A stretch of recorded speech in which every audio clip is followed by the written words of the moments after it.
Bogotá's perpetual corner bar barrio.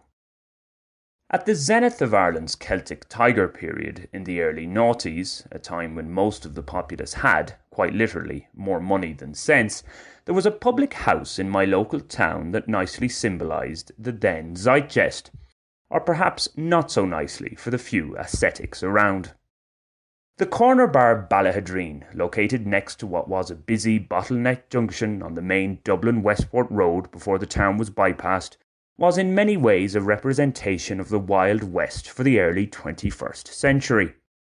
Word had it that this pub sold the most 500ml cans of Bulmer's cider, aka Looney Juice, in Ireland.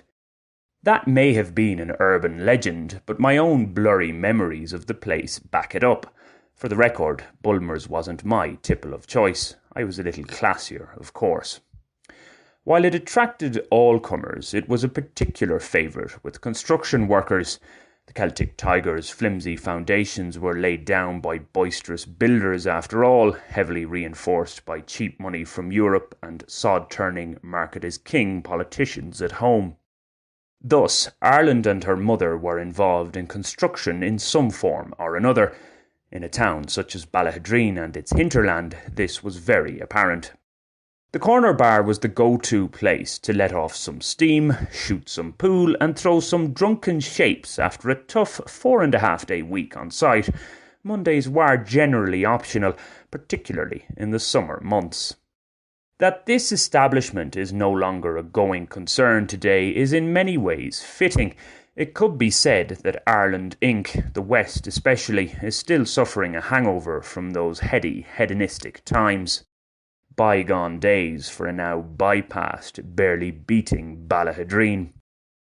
However, that spirit of the corner bar, a far less expensive version that is to be found, for better or for worse, health-wise it's normally the latter, in my current stomping ground of Santandercito in the far north of Bogotá. It's not one particular place, but the barrio as a whole, really. For starters, most of the people I socialise with there are construction workers who certainly know how to play and party hard. Alcohol-induced rows are fairly commonplace, and at least one working Monday a month is spent on the cure from the previous day's excesses. In place of pool tables and dartboards, there's Boli Rana, a game where you accumulate points by throwing 6 small metal balls into holes of varying value on a gently slanting rectangular surface a few metres away. The first to reach an agreed-upon number of points wins. The overall ambience, the good-natured banter that can turn ugly at the drop of a bottle, it's all familiar, even comforting to me. We're not quite talking about dens of debauchery or iniquity, but there's a certain roughness to proceedings. One might ask, have I not grown tired of the scene by now? For sure, on the odd manic Monday one may question what's it all about, but by the time the weekend rolls around again, one is drawn back in. That I'm single and childless plays a part in my regular revelling, although at a far lower intensity compared to the real hedonists in Santandercito, I hasten to add. In fact, the number of partying parents in these parts leads one to assume that having offspring doesn't necessarily result in a tamer social life.